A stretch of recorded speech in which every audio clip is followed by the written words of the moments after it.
창세기, 출애굽기, 레위기, 민수기, 신명기를 기록한 5권의 책을 기록한 사람은 모세입니다. 모세는 예수님 이 땅에 오시기 전 1500년 전 사람입니다. 1500년 전에 모세가 예수님 오시기 전에 태어났습니다. 그에게 하나님께서는 시내 산으로 불러 올리시고 40일 주야로 하나님께서는 이 사람에게 성경 말씀을 기록하게 하셨는데, 그 내용이 창세기, 출애굽기, 레위기, 민수기, 신명기 5권의 책입니다. 이 5권의 책을 가르쳐 신학적인 용어로는 모세율법, 모세오경이라고 그렇게 부르고 있습니다.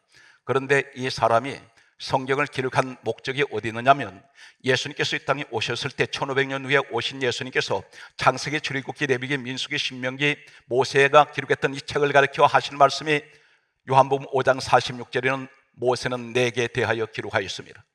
히브리서 11장 26절 이하에는 다음과 같이 말씀합니다. 모세는 그리스도를 위하여 이미 하나님은 1500년 전에 예수님이 이 땅에 오실 것을 모세를 통해서 준비하게 하셨습니다. 모세가 기록했던 성경 말씀은 창세기를 보게 되면, 창세기 3장 15절 내용을 보게 되면 뱀에게 하나님께서 하시는 말씀이 여자의 후손이 너 머리를 상하게 할 것이다, 너는 그의 발꿈치를 상하게 할 것이라 있습니다. 이 뱀이 누구입니까? 계시록 12장 9절 말씀에 보게 되면 옛뱀, 곧 마귀라고 하고 사단이라고 하는 온 천하를 꿰는 자라고 했습니다. 이 자가 인류 최초의 사람 아담 하와에게 하나님께서 먹지 말라는 선악과를 먹였습니다. 하나님께서는 이 사단 마귀 뱀에게 하신 말씀은 여자의 후손으로 오신 예수 그리스도가 너 머리를 상하게 한다는 것은 너를 심판할 것이다. 요한일서 3장 8절은 이렇게 말씀합니다. 하나님 아들이 나타나시면 마귀의 일을 멸하려 하심이라. 심판하셨습니다. 그런데 여기서 발꿈치를 상하게 하신다는 것은 이미 에덴 동산에서 하나님께서는 예수님 십자가 사건을 말씀하셨습니다. 마귀가 예수님을 십자가에 매달리도록 할 것이라는 것입니다. 그런데 실질적으로 예수님 이 땅에 오셨을 때에 우린 가룟 유다가 예수님을 은 30에 팔았던 것으로 이야기를 합니다. 그러나 그 뒤에 주범이 있습니다. 이 주범이 누구냐면, 가룟 유다는 하나의 허수아비 지나지 않습니다. 앞에 서 있는 것은 가룟 유다인데 배후에 누가 있느냐면 요한복음 13장 2절에 보면 마귀가 가룟 유다에게 예수를 팔려는 생각을 넣었습니다. 결국 누가 그것을 충동내렸냐면 마귀가 가룟 유다에게 생각을 넣어서 예수님을 십자가에 매달리도록 했다는 것입니다. 오늘 여기에서 이 모세는 창세기를 어떻게 알았을까요? 모세가 어디 사람이냐면, 일부 기독교 비판하는 사람들이 이렇게 말합니다. 모세가 예수님 오시기 전에 1500년 사람이면 예수님이 땅에 오신 지가 2000년 됐는데 합해서 3500년밖에 되지 않는데, 그러면 천지 우주 만물 역사가 하나님 창조가 3500년밖에 되지 않았지 않느냐, 이것을 가지고 시비하는 사람이 있습니다. 대단한 오해입니다. 모세는 출애굽기 사람입니다. 출애굽기 2장에 보게 되면 모세가 태어났습니다. 창세기 세계는 전혀 가본 적이 없습니다. 그런데 어떻게 알았을까요? 바로 이사야 34장 16절에 하나님께서 모세를 시내산에 불러 올리실 때에 하나님께서 모든 천지 창조의 모든 과정을 모세에게 다 기록하게 하셨던 것입니다. 오늘 여기에서 모세가 기록했던 이 창세기 3장 15절에 여자의 후손이 너 머리를 상하게 할 것이며 너는 그의 발꿈치를 상하게 할 것이다. 이때 발꿈치를 상하게 할 것이라는 것은 마귀가 예수님이 이 땅에 오시면 십자가에 매달리도록 할 것이라는 것을, 발꿈치를 상하게 하는 것은 십자가에 못 박혀 있을 것을 예언하셨습니다. 동시에 1500년 전 예수님 오시기 전에 모세를 통해서 증거되는 내용을 또 보게 되면 창세기 49장 10절에 보면 유다를 통하여 실로가 오실 것, 실로는 메시아입니다. 유다가 누구입니까? 바로 다윗의 혈통을 통하여 예수님 이 땅에 오실 것을 말씀합니다. 마태복음 1장 1절은 그러므로 예수님 족보를 이렇게 말씀합니다. 아브라함과 다윗의 자손 예수 그리스도 세계라. 다윗이 자손으로 오시는 예수 그리스도. 성경은 정확하게 이 사실이 이루어집니다. 이제 모세 시대가 1500년 전 예수님 오시기 전의 시대였습니다. 그로부터 약 500년이 지난 후에 BC 1040년에 다윗이라는 사람이 태어나게 됩니다. 이 다윗은 지금도 그가 떠난 지가 3000년이 지났는데 이스라엘 국가의 국기가 3000년 전에 이 다윗을 상징하는 다윗의 별을 국기로 사용하고 있습니다. 이 유대 민족은 다윗을 국부로 알고 있습니다. 최고의 존경하는 자신들의 조상으로 그렇게 여기고 있습니다. 이 다윗이 성령의 감동을 받았습니다. 성령을 감동을 받아서 성경을 기록하게 됩니다. 그가 기록했던 내용 가운데 시편이 있습니다. 시편 내용은 다윗이 기록했던 시편들 내용을 오늘 저는 낱낱이 예수님 십자가 사건을 조명합니다. 모세를 통해서 예수님 십자가 사건이 예언되어 있었고 에덴 동산에부터 시작됩니다. 그리고 다윗을 통해서 예수님 십자가 사건이 그대로 조명이 되는데 얼마나 전율을 느낄 만큼 상세하게 1000년 전에 예언했던 사건이 1000년 후에 그대로 하나도 틀리지 않게 다 이루어집니다. 놀라운 사실입니다. 오늘 성경 말씀은 시편을 기록했던 다윗을 가리켜 성경에 이렇게 강조합니다. 예수님께서 말씀하시기를 누가복음 24장 44절에 말씀합니다. 예수님께서 말씀합니다. 모세의 율법과 선지자의 글과 따라서요 시편에 나를 가리켜 기록된 모든 것, 이렇게 말씀하고 있습니다. 시편에 기록된 모든 것은, 특히 다윗이 기록했던 이 시편은 전부가 예수 그리스도에 관한 사건이라는 것입니다. 소개합니다. 예수님이 이 땅에 오시기 전 1000년 전에 다윗을 통해서 시편 22편 1절 말씀을 소개합니다. 나의 하나님, 나의 하나님, 어찌하여 나를 버리셨나이까? 이 내용이 바로 예수님 십자가에 달리실 때 하신 말씀입니다. 1000년 전에 예언된 나의 하나님, 나의 하나님, 어찌하여 나를 버리셨나이까? 시편 22편 1절 이 말씀은 1000년 후에 마태복음 27장 46절에 예수님 십자가 위에서 나의 하나님, 나의 하나님, 어찌하여 나를 버리셨나이까? 그대로 글씨 하나 틀리지 않게 그대로 이루어집니다. 1000년 전에 다윗의 입을 통해서 성경 분명히 말씀하셨습니다. 이 시편은 나를 가리켜 기록된 모든 것이다. 십자가 현장을 예언하신 하나님, 준비하신 하나님, 모세를 통해서 준비하셨고 다윗을 통해서 예언하시는 이 내용. 두 번째, 시편 22편 7절 말씀에 예수님이 십자가에 달리셨을 때 지나가는 사람들이 예수님 조롱했습니다. 비웃었습니다. 여기서 머리를 흔들었던 사람이 있습니다. 그런데 1000년 전에 시편 22편 7절에 나를 조롱하는 자들이, 나를 비웃는 자들이 머리를 흔드나이다, 정확하게 기록됩니다. 그런데 이 사건이 1000년 후에 예수님 십자가에 달려 계실 때에 마태복음 27장 39절에 지나가는 사람들이 비웃으며 조롱하며 머리를 흔들었습니다. 그대로 성취됩니다. 이 내용만 가지고도 어떻게 생각하십니까? 하나님이 안 계십니까? 1000년 전에 이미 십자가 사건에 낱낱이 어떤 일이 일어날 것을 살피신 하나님, 1000년을 보고 계셨습니다. 거기에 예수님 십자가 주변에 서성거리며 비웃으며 머리를 흔들어 대는 사람, 주님 머리 흔드는 사람까지도 보고 계셨습니다. 성경 말씀은 계속해서 시편 22편 8절 말씀에 보게 되면 예수님을 조롱하는 사람들이 십자가에서 그들의 모습을 하나님께서는 1000년 후를 보시면서 다윗을 통해서 이렇게 예언하십니다. 시편 22편 8절에 뭐라고 조롱합니까?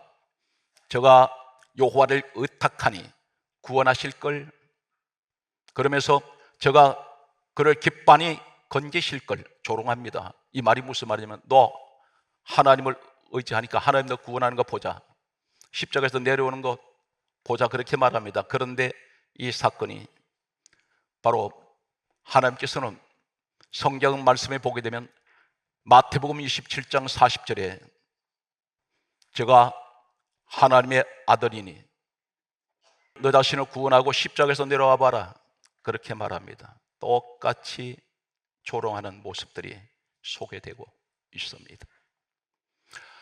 성경 말씀은 또 이렇게 다윗이 하나님께서 예수님 십자가 지시기 전에 1000년 전에 예언한 내용이 나옵니다. 시편 22편 16절에 내 수족을 찔렀나이다.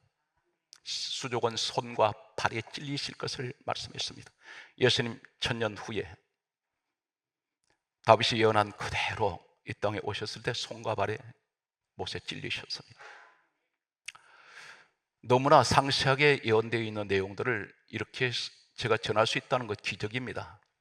저 개인에게는 기적입니다. 시편 22편 성경 말씀을 계속해서 소개합니다. 18절 말씀에 보게 되면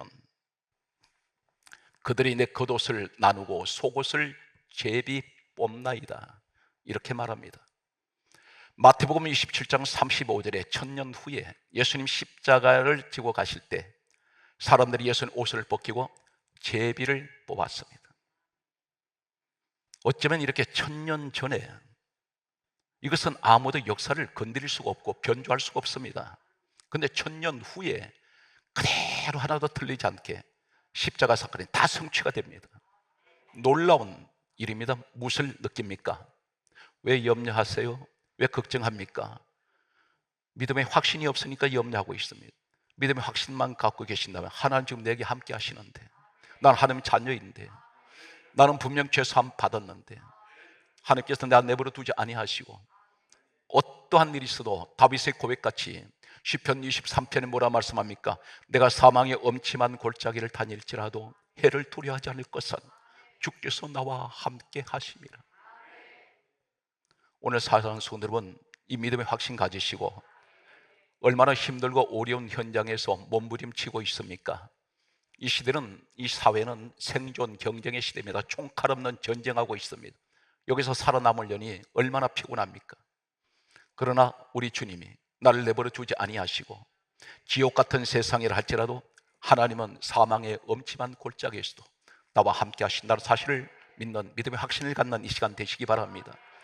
성경 말씀을 계속해서 소개합니다. 다윗이 예수님 이 땅에 오시기 전 천년 전에 하나님께서 다윗을 통해서 성령의 감동으로 기록하게 하셨던 시편 34편 20절 말씀에 보게 되면 뼈가 하나도 꺾이지 아니하였도다, 이 말씀이 있습니다.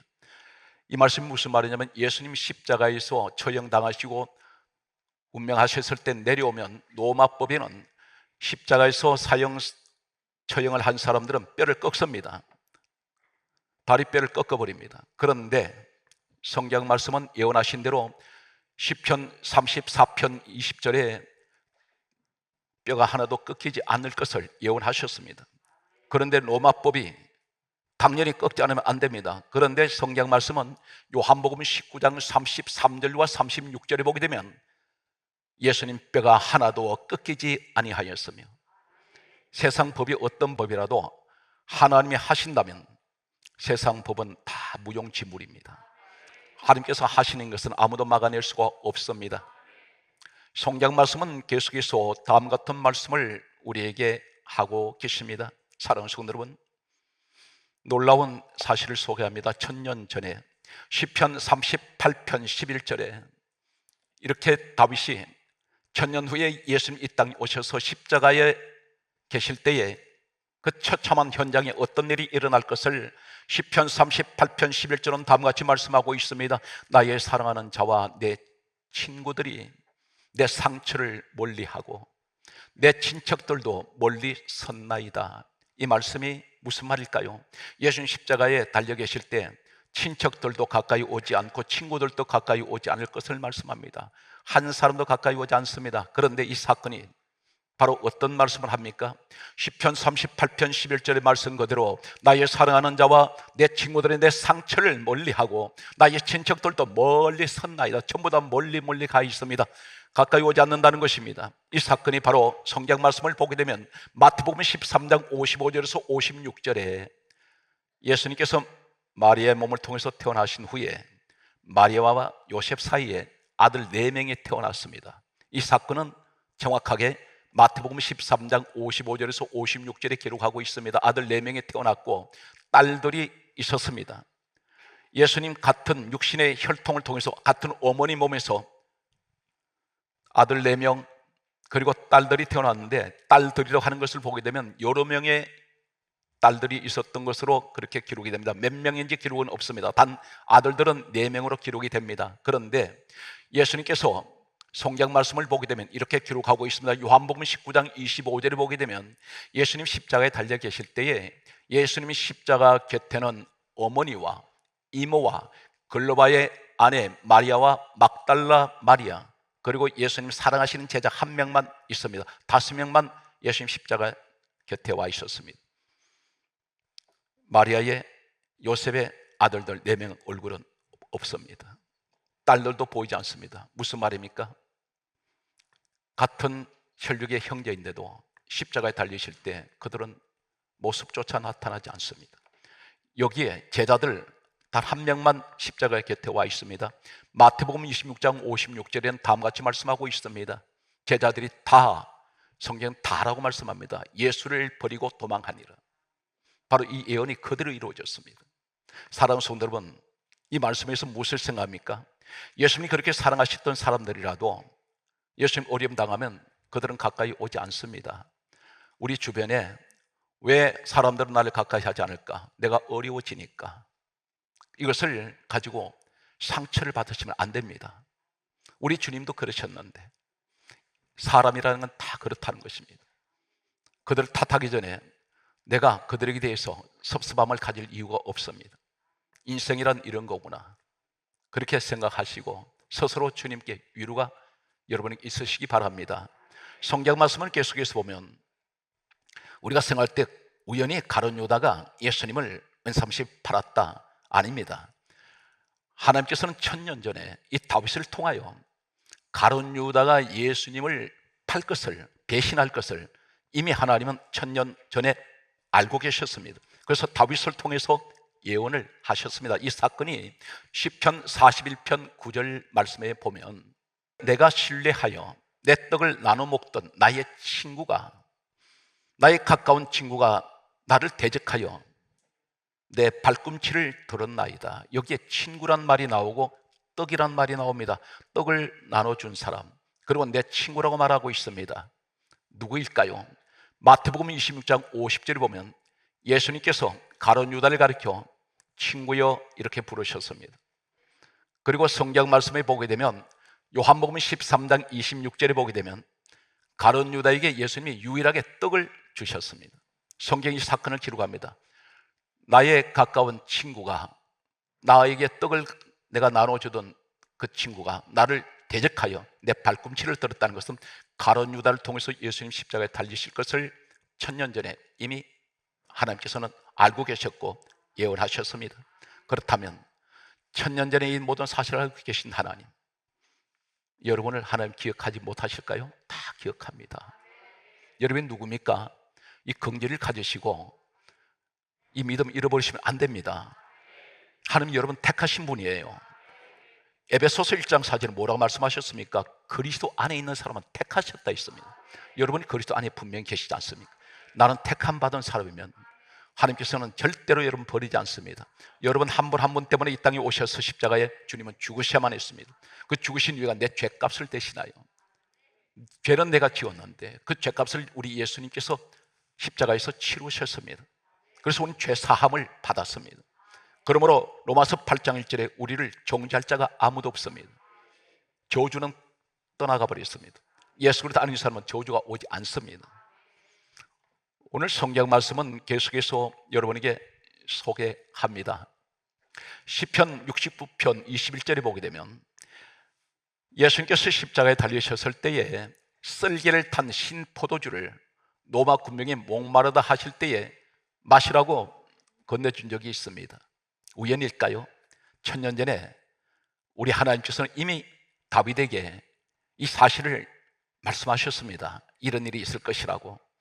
시편 69편 21절에 성경 강조합니다. 썰기를 탄 신 포도주를 마시게 할 것이며. 그런데 이 사건이 어떻게 이루어집니까?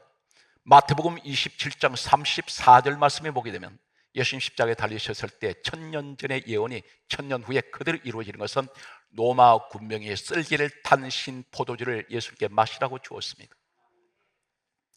이제 1500년 전 예수님 오시기 전에 모세를 통해서 예언됐던 십자가 사건, 그리고 모세가 시대가 지나고 500년 후에 다윗을 통해서 십자가 사건이 예언되었고, 그로부터 또 300년이 흐른 BC 740년에서 681년 사이에 이사야라는 선지자가 태어났습니다. 하나님께서는 이 사람에게 예수님 십자가 사건을 또 말씀하십니다. 왜 이렇게 여러 사람에게 말씀할까요? 각 시대에 하나님께서는 계속해서 예수님 십자가 사건을 준비하고 계시고, 한 사람이 아닌 각 시대에 태어나는 보통 500년 단위, 300년 단위, 200년 단위로 계속해서 사람들에게 정언하게 하셨던 이 내용이 뭐냐면, 이렇게 해도 너 믿지 않겠느냐. 한 사람이 기록했다면 조작할 수가 있습니다. 그런데 모세, 다윗은 이 땅에 만나본 적 없습니다. 다윗은 이스라엘을 만나본 적이 없습니다. 모세는 1500년, 예수님 오시기 전에 1500년 사람, 다윗은 1000년 전 사람, 이스라엘은 700여 년 전의 사람입니다. 이사야 53장 5절을 소개합니다. 그가 찔림은 우리의 허물을 인하며 그가 상함은 우리의 죄악을 인함이라. 그가 징계를 받음으로 우리가 평화를 누리고 그가 채찍에 맞음으로 우리가 나음을 입었도다. 십자가 사건을 예언합니다. 계속해서 얼마나 하나님이 상세하게 세부적으로 너무나 구체적으로 준비하셨느냐면, 이사야 53장 7절에 예수님께서 십자가 지실 때에 신문을 당하셨습니다. 신문 당하실 때에 한 말씀도 대답지 아니하실 것을 700년 전에 이미 하나님은 그렇게 예언하셨습니다. 누구를 통하여? 이사야를 통하여. 성경 말씀 과연 그럴까요? 마태복음 27장 14절에 한마디도 대답하지 아니하신지라. 그대로 이루어집니다. 예수님께서 돌아가셨을 때 무덤에 안치되신 이 무덤이 어디인지 아십니까? 이사야 53장 9절에 부자의 묘실에 안치될 것이다. 1000년 전에 다윗이라는 사람을 통해서 또 이사야를 통해서 예언하신 이 사건은, 부자의 묘실에 안치되신다는 이 사건이 1000년 후에 과연 그렇게 되었을까요? 성경은 마태복음 27장 57절에 아리마대 부자의 묘지에 장사되셨습니다. 성경 똑같이 부자라고 그렇게 기록됩니다. 다시 시간은 흘러서 이제 예수님 땅에 오시기 전 500년 전에 스가랴라는 사람이 태어났습니다. 스가랴서는 BC 520년에서 518년 사이에 기록된 내용입니다. 우리가 생각할 때 나귀를 예수님 타셨는데 스가랴 9장 9절에 나귀 새끼를 타셨다고 기록되어 있습니다. 과연 예수님께서 500년 전에 예언된 이 사건이 이루어졌을까요? 성경 말씀은 이렇게 기록합니다. 마태복음 21장 7절에 예수님께서 성경의 구약에 예언된 대로 나귀 새끼를 타신지라. 할렐루야. 하나도 틀린 것이 없습니다. 정확하게 이루어집니다. 예수님 은 30에 팔리셨습니다. 스가랴 11장 12절에 은 30에 팔리실 것을 이미 500년 전에 하나님은 알고 계셨고 예언하셨습니다. 그런데 이 사건이 이루어졌습니까? 성경은 이렇게 기록합니다. 마태복음 26장 15절에 가룟 유다가 은 30을 받고 예수님을 팔았습니다. 십자가에 고난당하시도록 넘겨줍니다. 우린 지금까지 예수님 오시기 전 1500년 전, 그리고 1000년 전, 700년 전, 500년 전 이 십자가 사건을 하나님께서는 에덴 동산에부터 준비하셔서 시대별로 다 예언하셨던 이 내용은 1.1획도 틀리지 않게 그대로 이루어졌습니다. 오늘 사랑하는 여러분, 이건 지식으로 남는 것이 아니라 내가 믿음의 확신을 가져와야 됩니다. 오늘 본문 내용을 보면 예수님 제자 가운데 50만 원 제자 도마가 있습니다. 예수님 부활하셨습니다. 그리고 제자들이 도망간 그들에게 찾아가셨습니다. 이때 성경은 도마가 그 자리에 있지 아니했습니다. 예수님께서 부활하시고 그들에게 보여주셨습니다. 후에 이 제자들이 도마를 만나서 하는 말이, 우리가 부활하신 주님을 만났다고 합니다. 이렇게 말할 때에 이 도마가 다음 같은 말씀을 요한복음 20장 25절에서 29절에 이렇게 말하고 있습니다. 내 손가락으로 주님의 손을 만져보고 못자국을 만져보고 그 옆구리에 손을 넣어보지 않고는 나는 믿지 못하겠노라.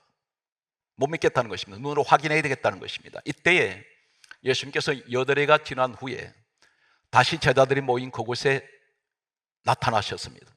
부활하신 주님이 나타나셔서 그곳에 성경이 이렇게 강조합니다. 도마도 그곳에 있었더라, 이렇게 기록합니다. 그런데 예수님께서 도마에게 하신 말씀이, 도마야 너 손가락을 이리 내밀어 내 손의 못자국을 만져보고 내 옆구리에 손을 놓아보아라. 그렇게 말씀하시면서 너는 믿음 없는 자가 되지 말고 믿는 자가 되거라. 그러면서 여기서 하신 말씀 29절에 너는 나를 본고로 믿느냐? 보지 못하고 믿는 자가 복되도다. 놀라운 사실은 이 시대에 오늘 이 자리에 앉아 계신 분들 가운데도 도마 같은 사람 많습니다. 나는 꼭 확인하고 믿겠다는 것입니다. 그런데 예수님 말씀합니다. 너는 나를 본고로 믿느냐? 보지 못하고 믿는 자가 여기 복되도다. 이 말씀이 요한복음 20장 29절에 이 복이란 말은 헬라어로 마카리오스입니다. 마카리오스. 이 마카리오스란 말이, 이 복이란 말이 무슨 말일까요? 마태복음 5장 1절에서 12절까지 복이란 말이 9번 나오는 말씀이 있습니다. 복이란 9번이 나오는 이 말씀 가운데 이 복이 전부 마카리오스입니다. 그런데 여기서 하신 말씀이 하늘의 상급이 큼이라. 이것이 마카리오스 복입니다. 그 복이 무슨 복입니까? 요한복음 20장에서 25절에서 29절 말씀을 우리가 그대로 말씀한다면 보지 않고 믿는 자가 바로 마카리오스의 복을 받는다는 것입니다. 하늘에 큰 상급이 있습니다. 그래서 고린도 후서 5장 7절에 이렇게 말씀합니다. 우리가 믿음으로 행하고 보는 것으로 하지 아니함이로다. 우린 주님의 십자가를 다시 한번 생각하고 우리 주님은 모든 것을 하나님은 다 준비하셔서 철저하게 나를 위해서 이 땅에 예수님 오셨는데 하나님 염려하지 않습니다. 걱정도 하지 않습니다. 몸은 고통이 오고 힘들고 어렵지만, 환경은 늘 조여들고 힘들고 어렵지만, 그러나 주님이 내게 계시니 반드시 하나님께서 시험을 참는 자가 복이 있다고 했습니다. 반드시 그 시험이 지나고 나면 하나님께서는 찬란한 놀라우신 빛 가운데로 이제 계절이 봄이 오듯이 우리에게도 인생의 봄이 오는 부활의 계절이 되시기를 주 예수님으로 축복합니다.